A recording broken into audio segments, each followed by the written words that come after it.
Aaron said immediately, actually, the more powerful they are, the more likely they are willing to make peace. They also pay more attention to morality and etiquette. If not, would they be able to remain in their current positions? Caitlin also nodded her head, yes, that's right. These important figures are reasonable and easy to talk to. Zoe felt that something was fishy, but she could not put a finger on it. She knew that Levi could not compare to the Rogers family in terms of status and ranking. Next, let's prepare ourselves to attend your grandmother's birthday party. We need to choose some exquisite gifts for her. Let's brainstorm for a suitable gift and buy it on another day. Caitlin emphasized the importance of her mother's birthday party. Aaron thought the same. As the son-in-law of the Black family, it would be great if he could shine at the birthday party. Aaron and Caitlin were very confident after receiving the huge sum from the Rogers family. Everything was back to normal. Zoe's project was starting to take flight again. There were numerous companies who requested for a collaboration. After all, with the development of the ecological park, there would be markets for the catering of food and beverages, accommodation, and the like.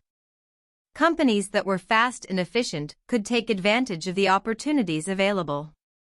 Oh yes, Levi, I will have to attend a meeting to discuss the collaboration in the afternoon. A foreign catering company intends to work with us on Western cuisine. Would you like to go? Zoe asked in the morning. Go ahead with the collaboration. I have other things to attend to. It was because Levi really had some serious matters to deal with. Azure Dragon and the others informed him about it. He arrived at the manor where Azure Dragon and the others lived. Phoenix approached him with a document. Reporting to you, God of War. The Dragon Legion of the Iron Brigade has successfully completed its mission and evacuated the front line. According to the protocol, we will now retreat to the neighboring province of the South War Zone to rest and reorganize. Please give us your orders. Phoenix reported to Levi. Levi glanced at the document and nodded, all right, let Dragon Legion rest and reorganize. Wait for my next orders. As the commander-in-chief of the 9th War Zone, Levi had the responsibility and the power to mobilize the guards. However, the guards he usually deployed to the frontier battlefields were from the Iron Brigade. He had personally trained them. The Iron Brigade was divided into several teams. Dragon Legion's combat skills were top-notch. They were the most powerful. Dragon Legion had been fighting at the border for 2 years in a row, so it was high time for them to rest and reorganize themselves. This is quite timely. I will be heading to South City to attend Zoe's grandmother's birthday party soon. I will head to South War Zone then. Levi said. That is really good news. The guards from the Dragon Legion would like to meet you. Phoenix beamed. After returning home that night, Zoe told Levi that the collaboration went well and was successful. Thick Group sealed the collaboration after putting in a deposit of $30 million. This was the first sum of money Zoe received for the project. She gave Levi a card. What are you doing? Levi was stunned. Didn't you borrow $5 million last time? Return the money quickly. It turned out that Zoe always had this in mind. All right then, I will keep it. Levi kept the card. He then started to look at Fit Group's contract. He found out that it was a member of the Northampton Chamber of Commerce. This is a company owned by foreigners. They are given such preferential treatment in terms of the area and policy. The conditions are much better than the domestic companies. Levi sighed. It seemed that this area attracted foreigners to come and develop, with policies giving them great access and preferential treatment. There were even times when they had direct access to certain areas. Zoe laughed. Do you only know about this now? It has always been like this. These foreigners always have special privileges when they set up businesses in our country. It cannot be helped. Levi grew serious. Are they so superior? What a joke. Zoe shook her head. It cannot be helped. It is true that they are superior. Everyone is in silent agreement. Levi frowned. We are in mighty Erudia. Since when did they become more superior than us? It cannot be helped. Foreigners are welcomed everywhere. Those international students are treated so well in terms of welfare benefits. Moreover, many girls like meeting these international students. When they see foreigners around, they get so excited to hang out with them.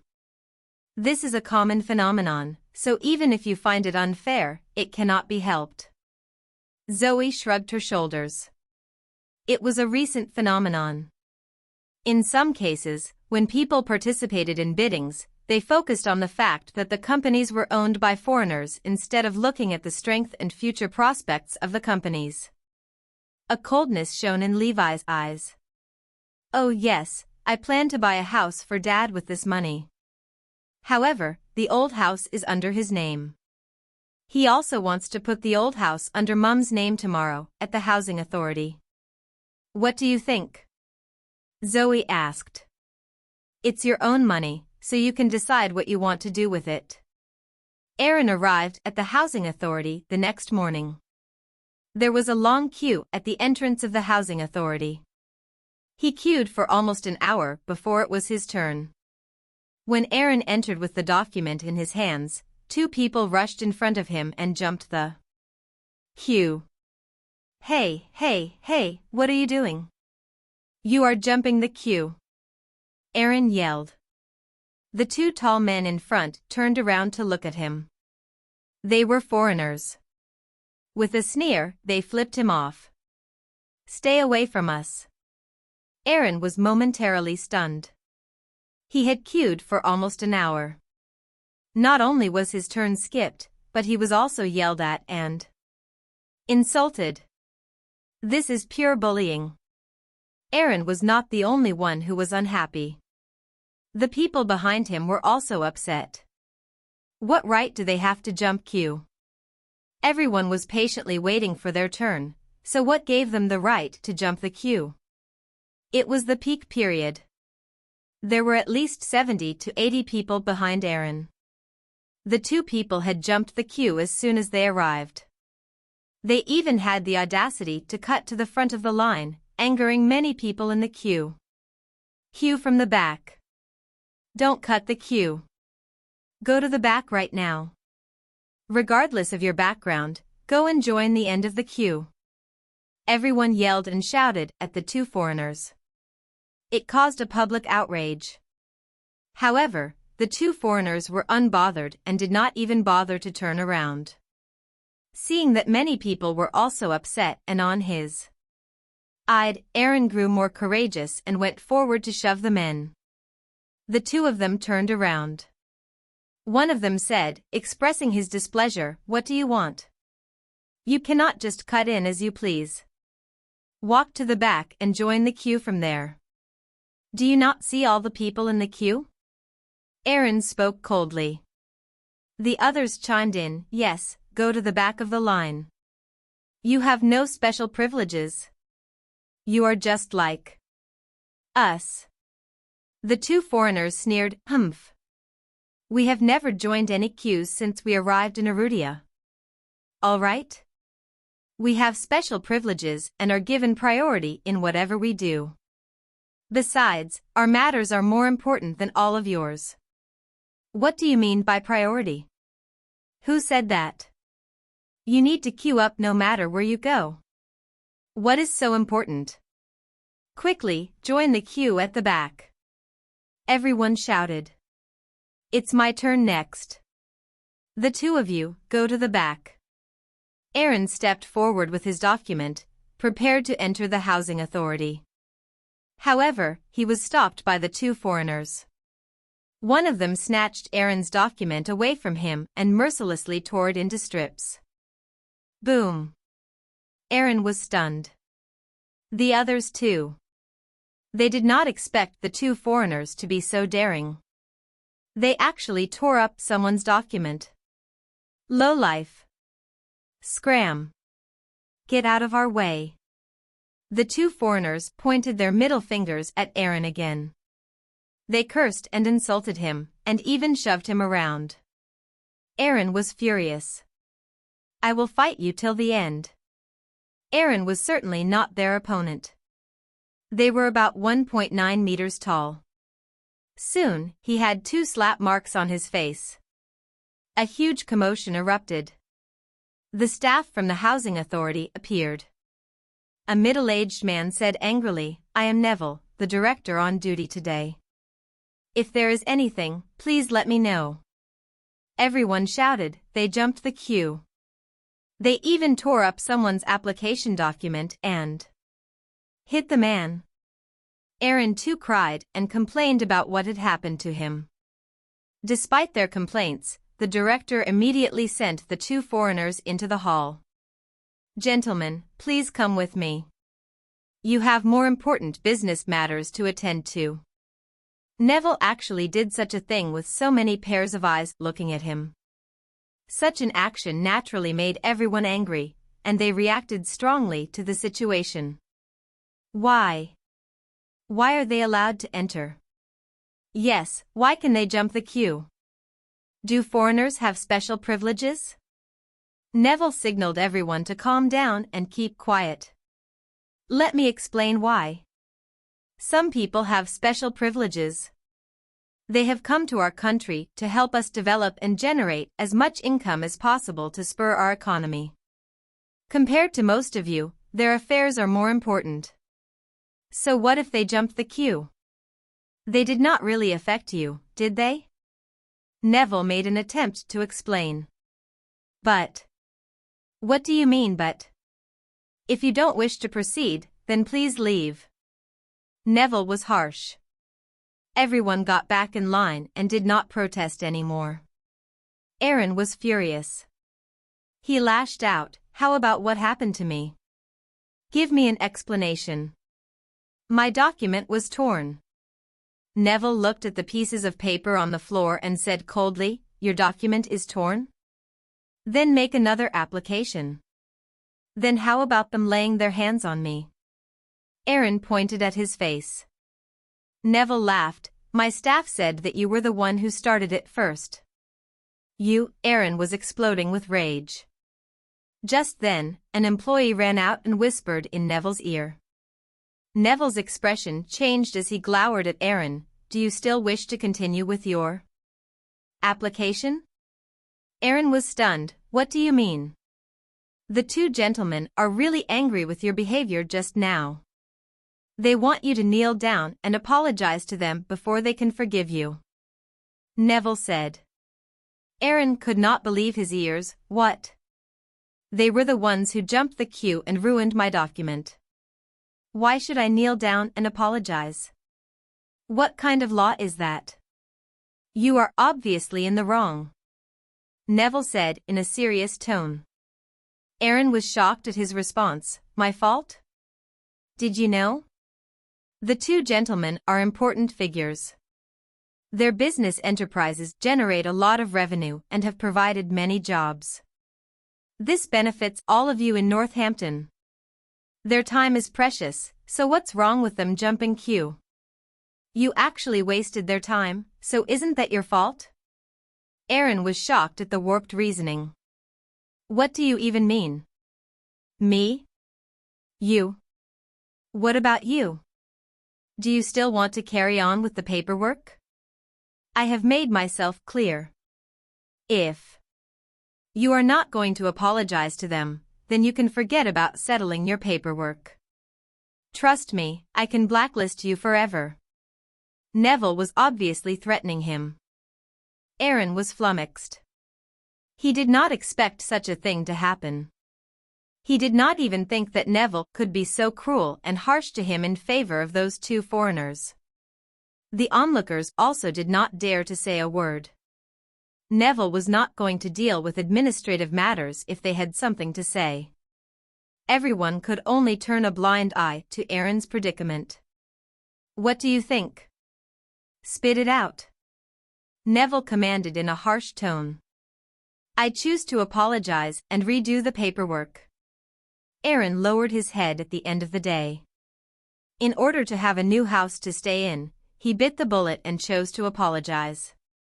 It was the only way he could ensure the necessary documentation was done. "All right, the two gentlemen happen to have time today. They want you to queue at the back.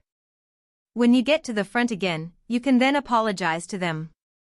Once they are satisfied with your performance, I will proceed with your application and paperwork." Neville patted Aaron's face after saying so. Aaron was about to explode from rage.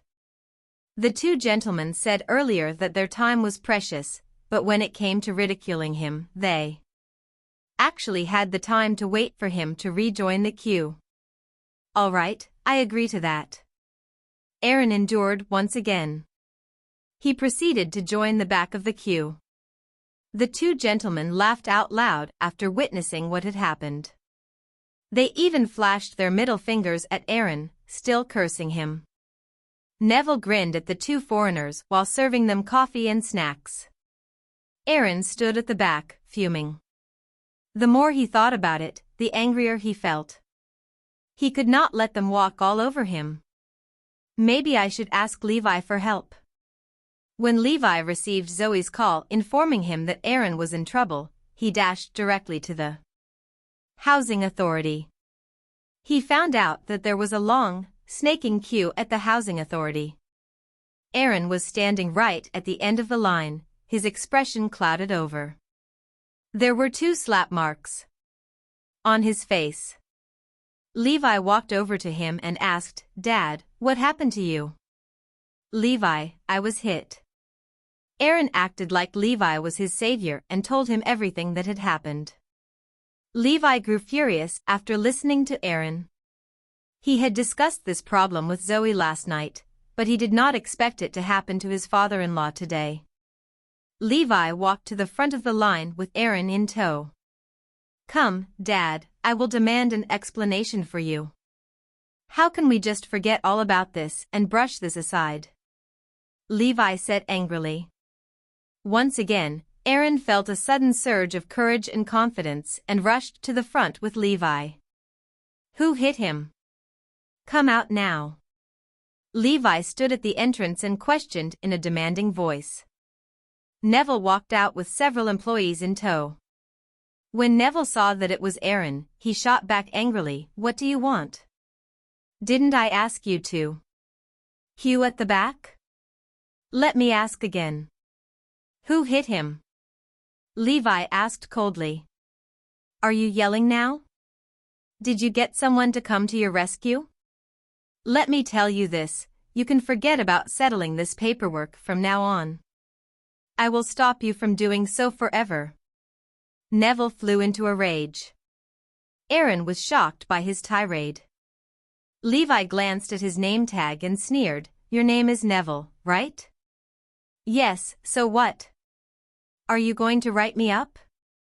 Neville pointed at Levi's nose and yelled at him. Levi could not be bothered with him.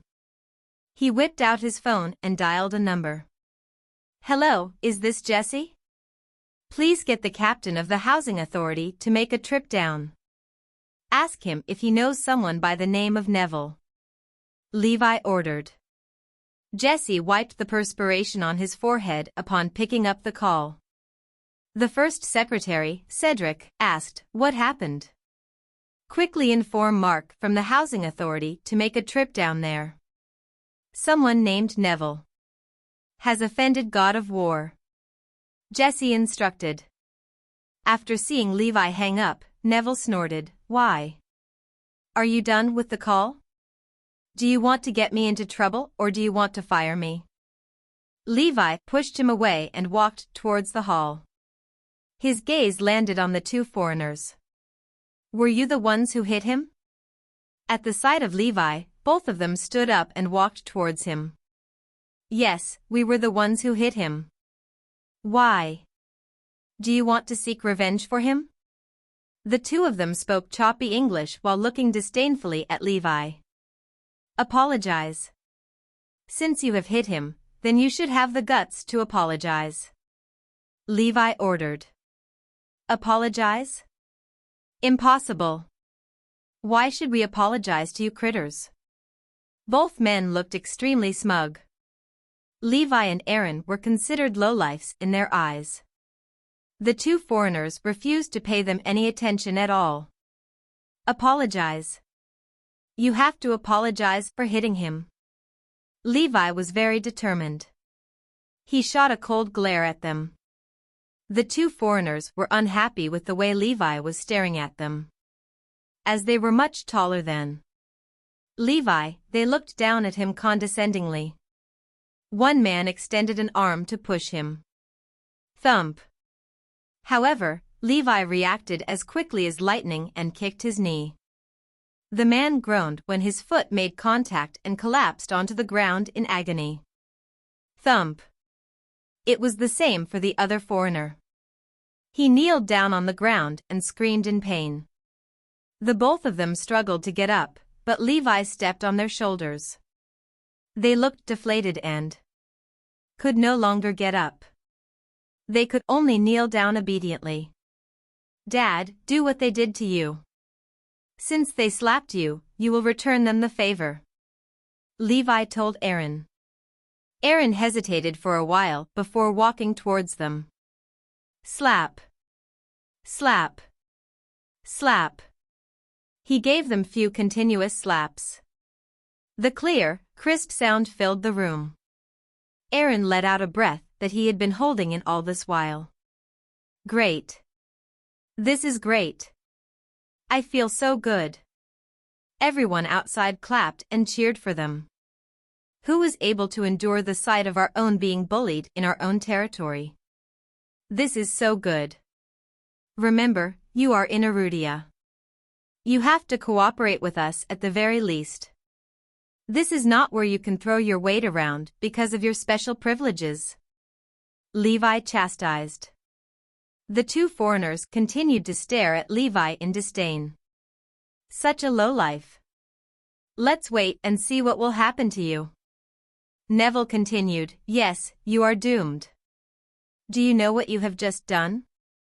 I asked them for an apology. Was that so wrong? Levi replied. He kicked the two foreigners and commanded, apologize. First, apologize for jumping the queue. Second, apologize for tearing up the application document. Third, apologize for hitting people. At this moment, Aaron thought that his son-in-law was a domineering person. How is he a useless piece of trash? Aaron too exclaimed, yes. Apologize. Hey. Do you know what on earth you are doing? You are in deep trouble. Neville shouted. Levi did not care about what Neville had to say. He stared furiously at the two foreigners and laughed. You don't wish to apologize, right? All right. I have a way to make you obey. Also, you will be deported and kicked out of Arudia. Do you even know what you are doing? Are you crazy? You are finished. Neville warned. Levi laughed. Why? Are you unhappy seeing your foreign masters kneel on the ground? I heard that you were the one who gave them such privileges. I would like to ask you, what right do they have to be granted these privileges? Our fellow countrymen have been waiting in queue for 1 to 2 hours, and yet you let these foreigners jump the queue as they like. Are you going to keep this up? Let me tell you this. I will not settle your paperwork for you from now on. Neville threatened them. Haha, then let's wait and see. At this moment, a white luxury car stopped outside.